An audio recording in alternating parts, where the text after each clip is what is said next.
जितने लोग देखे हैं उसमें किसी की पहचान ना किसी को पहचान में नहीं है। ना देखा। चलिए आज आपको मिलाते हैं सतयुग के राम पुरुषोत्तम राम के समय में जिस जटायु का जिक्र हुआ था उस जटायु के प्रजाति से। जी हाँ, उस जटायु के 3 बच्चे सिवान की पावन भूमि पर देखे गए हैं और उसे सिवान के गुठनी प्रखंड के बिस्वार गांव में 3 बच्चे मिले हैं।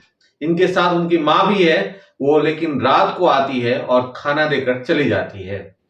नमस्कार, मैं हूं आकाश और आप देख रहे हैं द पब्लिक थिंग। आज मैं जिस चीज के बारे में, जिस कहानी के बारे में आपको बताने जा रहा हूं, वो कहानी बहुत ही चर्चित कहानी है। पुरुषोत्तम राम के समय की कहानी है। सतयुग में पुरुषोत्तम राम का जन्म हुआ था और राम को जिस जटायु ने सीता का सही एड्रेस, सही पता बताया था, उस जटायु की प्रजाति देखने को मिली है और इसको देखकर पूरे क्षेत्र में लोग देखने आ रहे हैं और उसे जानने की कोशिश कर रहे हैं। हालांकि इस पूरे व्यवस्था के बारे में वन विभाग को सूचित कर दिया गया है। वन विभाग इस प्रजाति को ले जाने के लिए आया भी था, लेकिन स्थानीय लोगों ने रिक्वेस्ट किया कि इसकी माँ रोज रात को आती है और आकर इन्हें भोजन कराती है और फिर चली जाती है, जिसके बाद से उसकी माँ उसे खोजे और खोजते हुए कहीं दूसरे जगह चली जाए या भटकती रहे, इसलिए उसे भी कवर करने की कोशिश की जा रही है कि एक साथ इन सभी को रखा जाए। इस जटायु के 3 बच्चे जो हैं वो आपके सामने हैं, ये स्क्रीन पे आप देख रहे हैं। ये वो बच्चे हैं जो बहुत ही सौम्य देखने में लग रहे हैं, उल्लू की तरह लग रहे हैं, लेकिन इनके बड़े बड़े पंख हैं, 4 भुजाएं हैं इनकी, और ये उल्लू नहीं है। वन विभाग का ये कहना है कि ये कहीं ना कहीं गरुड़ के रूप में जाने जाते हैं और इसके बारे में सूचना भेज दी गई है वन विभाग के वैज्ञानिकों के पास और वो इसके बारे में जांच कर रहे हैं ये कौन सी प्रजाति है। यह आश्चर्यजनक तस्वीर है, आप देखिए। इस तस्वीर को देखकर आपको भी ये लगेगा कि निश्चित रूप से जटायु यानी गरुड़ का ये रूप है और ये रूप सिवान के गुठनी प्रखंड के बिस्वार गांव में पाया गया है, जहां 3 बच्चे हैं। जाड़े के समय में ठिठुर रहे थे। स्थानीय लोगों ने इसको देखा और फिर इसकी जानकारी वन विभाग को दी है। देखिए ये पूरी तस्वीर कैसे कौतूहल का विषय बने हुए हैं पूरे क्षेत्र में। जटायु के ये परिवार बहुत ही खूबसूरत हैं। ये तीनों पंछी, ये तीनों जो पंछी आपको दिख रहे हैं, ये कहीं और नहीं बल्कि सिवान जिले के गुठनी के बिस्वार गांव में पाए गए हैं। स्थानीय लोगों का ये कहना है कि रात में इसकी माँ आती हैं, इसे भोजन भी वही देती हैं और भोजन देके चली जाती है। तो ये तस्वीर देखिए, लोग क्या कर रहे हैं ये भी सुनिए।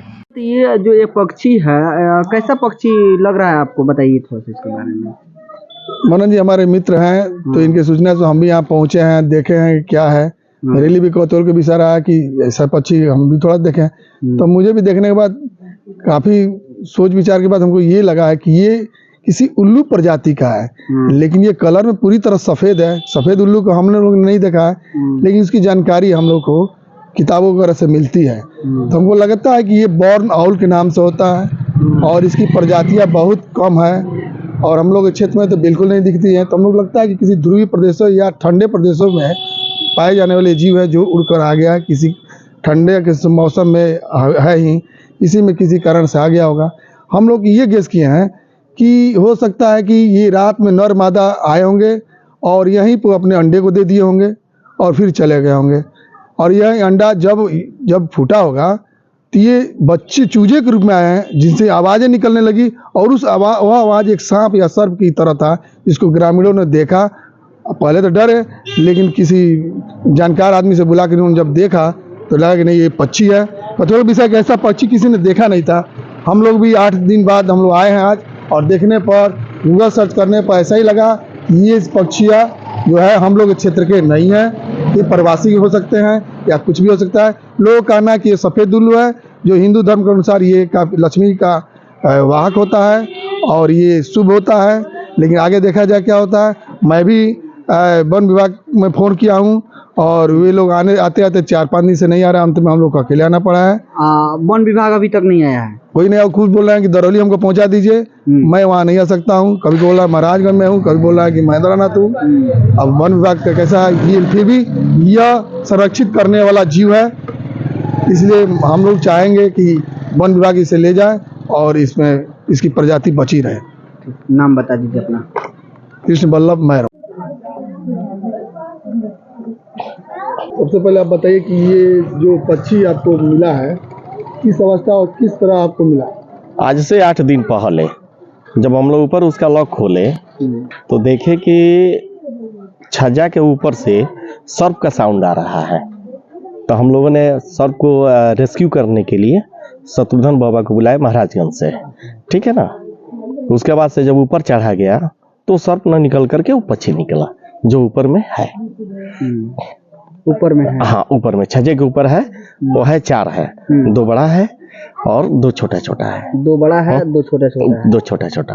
क्या आपको लगता है कौन सा पक्षी हो सकता है? ये पता नहीं। अब ये हमको अंदाजा लगता है कि ये शायद प्रवासी पक्षी होने की संभावना है। प्रवासी? हाँ, प्रवासी पक्षी।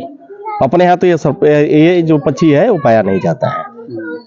जितने लोग देखे हैं उसमें किसी की पहचान ना किसी को पहचान में नहीं है। ना जी हम लोग नहीं देखा है। तो ये 8 दिन से आप रखे हुए अपने पास, क्या खा पी रहा है सब? ये जानकारी नहीं है। नहीं नहीं, जो दिया गया है वो लोग चूंकि वो लोग खा नहीं रहा है। फिर देखने से इसमें थोड़ा सा विकास लग रहा है, तो फिर बिना खाए पी कैसे इसमें विकास हो सकता है? रात में उसकी माँ आती हो, कुछ ना कुछ देती हो भोजन की। ये पता नहीं चल रहा है कौन सी पक्षी? ना कौन सी पक्षी है ये पता नहीं। वन विभाग को सूचना दिया गया लेकिन वो नहीं आया। हाँ दिया गया है लेकिन वो लोग अभी तक आया नहीं। वन विभाग को सूचना आप दिए हैं? बिल्कुल दिए हैं लेकिन नहीं आया है। नाम बता दीजिए अपना। मनोज सिंह विश्वार।